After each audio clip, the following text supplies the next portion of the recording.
नमस्कार. सेठ नंदलाल दूत हॉस्पिटल छत्रपती संभाजीनगर यांच्या वैद्यकीय ज्ञानशृंखलेच्या पुढच्या भागामध्ये आपल्या सर्वांचं स्वागत आहे.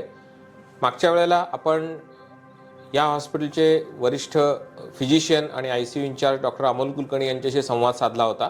त्यांनी आपल्याला बऱ्याचशा गोष्टींवर खूपच योग्य ते मार्गदर्शन केलं होतं. आज त्याच्याच पुढे चालून आपण आज दुसऱ्या एका महत्त्वाच्या विषयाला आपण हात घालणार आहोत. आज जसं मेडिसिनमध्ये आपल्याला बाकीचे हृदयाशी निगडीत आणि बाकी जीवनशैलीशी निगडीत आजार आपण मागच्या वेळी त्याच्यावर चर्चा केली, तसंच दुसरा जो महत्त्वाचा जे एक आजार खूप प्रकर्षाने आपल्याला जाणवतो तो म्हणजे किडनीशी रिलेटेड आजार. त्याच्यात खूप वेगवेगळ्या गोष्टी आहेत, त्याच्यावर खूप काही गोष्टी वेगवेगळ्या समजुती आहेत, काही चांगल्या आहेत, काही त्याच्याबद्दल खूप काही गैरसमज पण आहेत. पण ह्या सगळ्यांचंच निराकरण करण्यासाठी आज आपल्याबरोबर आहेत सेठ नंदलाल दूत हॉस्पिटलचे नेफ्रॉलॉजी विभागाचे किडनी विषयाचे जे तज्ज्ञ आहेत आणि जे विभाग प्रमुख आहेत डॉक्टर शेखर शिराडोणकर. मी त्यांचं स्वागत करतो. नमस्कार डॉक्टर शेखर. नमस्कार. सर्वप्रथम मी तुम्हाला एक सगळ्यात महत्त्वाचं आणि बेसिक प्रश्न ज्याला आपण म्हणू असं विचारतो की किडनी हा एक शरीरातला अवयव आहे, पण त्या अवयवाचं आपल्या शरीराच्या दृष्टीने महत्त्व काय आहे? बघायला गेलं तर जेव्हा आपण म्हणतो की कुठलेही आजार, जेव्हा आपण जसं हृदयाचा आजार, मेंदूचा आजार म्हणतो, तेव्हा आपल्याला डायरेक्ट हृदयाच्या रिलेटेड छाती दुखणे किंवा मेंदूच्या रिलेटेड काही ना काही त्याच्यामध्ये लक्षणं असे दिसतात. पण किडनीच्या बाबतीमध्ये हा तसा प्रकार आपल्याला दिसत नाही. त्यामुळे किडनीच्या आजाराची माहिती घेण्याच्या आधी आपल्याला किडनीचे कार्य काय आहे हे समजून घेणे महत्त्वाचे आहे. किडनीचे महत्त्वाचे कार्य म्हणजे आपले शरीरचे रक्त शुद्ध ठेवणे. जेव्हा रक्तामध्ये कुठलेही पदार्थ जे अशुद्ध रक्त असतं ते जेव्हा आपल्या सर्क्युलेशनमध्ये येतं आणि त्याचे दुष्परिणाम आपल्या शरीरात दिसायला लागतात, ते सर्व अशुद्ध पदार्थ शरीरातून बाहेर काढणे ह्याचं महत्त्वाचं काम ही किडनी करत असते.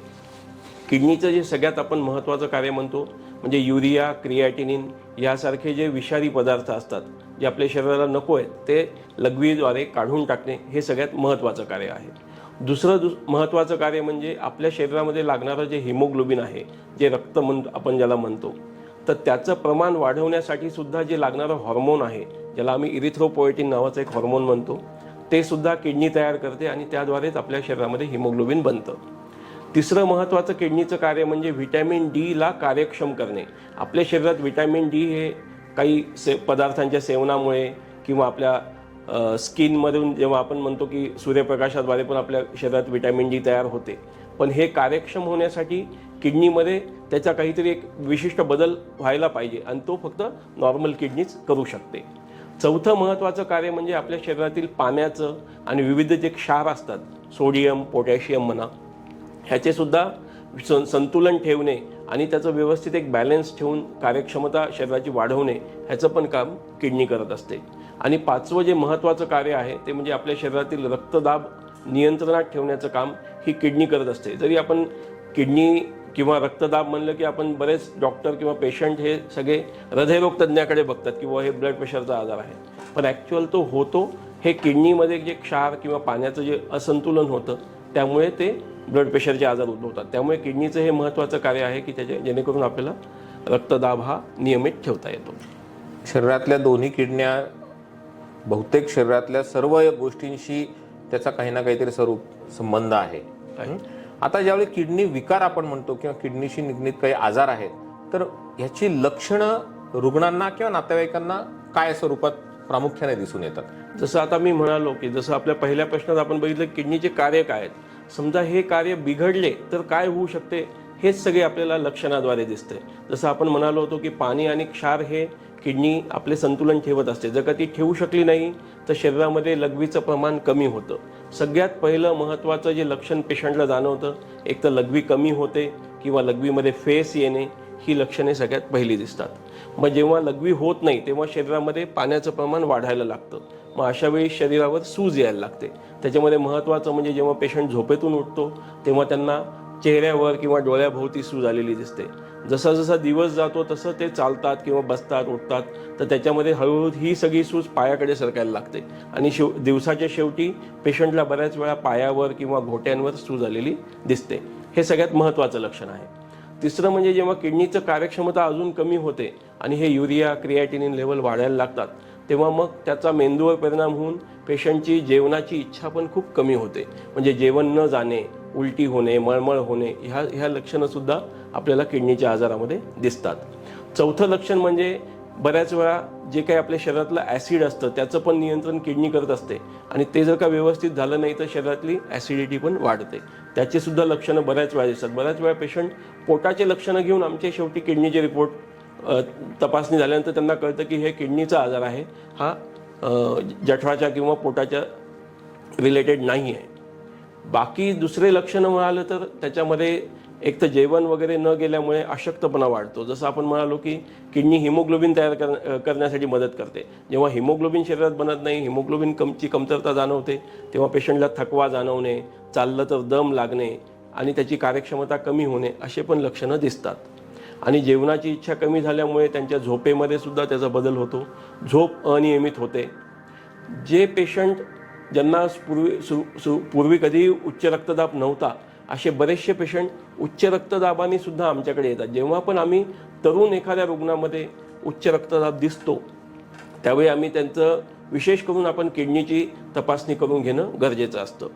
आणि किडनी आणि महत्त्वाचं अजून एक लक्षण म्हणजे ज्यांच्यामध्ये मधुमेह असतो अशा पेशंटमध्ये ज्यांची वारंवार शुगर हाय असते पण जेव्हा त्यांना किडनीचा आजार उद्भवतो तेव्हा त्यांची शुगर वारंवार लो व्हायला लागते. जेव्हा पण पेशंट आम्हाला म्हणतो की माझी शुगर लो होतीये तर तेव्हा आम्ही त्यावेळी सुद्धा त्यांना किडनीचे फंक्शन्स टेस्ट करायला सांगतो. पण ह्या सगळ्या किडनी विकाराची कारणं काय असू शकतात? आता किडनी विकाराची महत्त्वाची जर का कारणे बघायला गेली जगभरात सुद्धा आणि भारतामधले सुद्धा आपल्या राहणीमानाप्रमाणे सगळ्यात महत्त्वाचं कारण आहे मधुमेह. अनियंत्रित मधुमेह हा सगळ्यात नंबर 1 किडनीच्या आजाराचं कारण आहे. आमचे जे पेशंट्स असतात आम्ही जर का 10 पेशंट बघत असू तर त्यातले 5 तरी पेशंट म्हणजे 50% पेशंट हे मधुमेहाचे असतात. नंतरचे 2-3 पेशंट कमीत कमी उच्च रक्तदाबाचे असतात. बाकी काही जे पेशंट आपण बघतो ते इतर काही आजारांचे असतात. आणि मधुमेहाचं बघायला गेलं तर सगळ्यात महत्त्वाचं कारण म्हणजे अनियंत्रित मधुमेह जो की कमीत कमी 5 ते 10 वर्ष ज्या पेशंटला मधुमेह झालेला आहे अशा रुग्णांमध्ये सुरुवातीला लघवीमधून प्रोटीन्स ज्याला प्रथिनं म्हणतो आपण ती लघवीतून जातात आणि त्याचे दुष्परिणाम दिसून त्याच्यानंतर मग त्यांचं किडनीचं फंक्शन पण कमी होतं. उच्च रक्तदाबसुद्धा हा दुसऱ्या नंबरवर येतो. उच्च रक्तदाबामुळे सतत जे किडनीचं जे फंक्शनल युनिट आहे ज्याच्यामध्ये आम्ही त्याला फिल्टर्स म्हणतो किंवा ग्लोम्युलर्स म्हणतो ह्याच्यावर प्रेशर येऊन शेवटी त्याचं पण कालांतराने किडनीच्या फेल्युअरमध्ये रूपांतर होतं. महत्त्वाचं भारतामधलं तिसरं कारण म्हणजे आहे मूतखड्याचा आजार. कारण बऱ्याच वेळा मूतखड्याचा आजार जर का वेळीच उपचार नाही केला त्याच्यामुळे लघवीच्या मार्गामध्ये अडथळा निर्माण होऊन सुद्धा किडनीवर परिणाम होण्याची शक्यता असते. खाण्यापिण्याच्या सवयी किंवा पाणी पिण्याच्या याच्याशी काही निगडीत आहे. त्याचा डायरेक्ट जरी आजारावर संबंध नसला तरी त्याचा परिणाम होतो. ज्यांना कमी पाणी पिण्याची सवय असते किंवा त्यांच्या त्या विशिष्ट म्हणजे त्यांचा जो कामाची पद्धत असते त्याच्यामुळे जर का दिवसभरातून त्यांना पाणी पिण्याची तेवढी त्यांचं हे झालं नाही तर तेवढं त्याचा परिणामसुद्धा किडनीवर होऊन डिहायड्रेशन होणे, मूतखडे तयार होणे आणि कालांतराने परत त्याचं किडनीवरचा अपाय होणे असं आपल्याला दिसून येतं. काही अनुवंशिक पण आजार आहेत जसे पॉलिसिस्टिक किडनी डिसीज आहे किंवा काही अनुवंशिक नेफ्रॉटिक सिंड्रोम लहान मुलांमध्ये होणारे काही आजार किंवा लहान मुलांमध्ये जन्मतःच किडनीची वाढ नीट न झाल्यामुळे होणारे आजार ह्याचे सुद्धा कालांतराने रूपांतर हे किडनी फेल्युअरमध्ये होऊ शकते. किडनीचे वेगवेगळे आजार, त्यांची लक्षणं आणि त्यांची कारणं याबद्दल आत्ताच आपल्याला डॉक्टर शेखर शिराढोणकर यांनी खूपच सुंदर माहिती दिलेली आहे.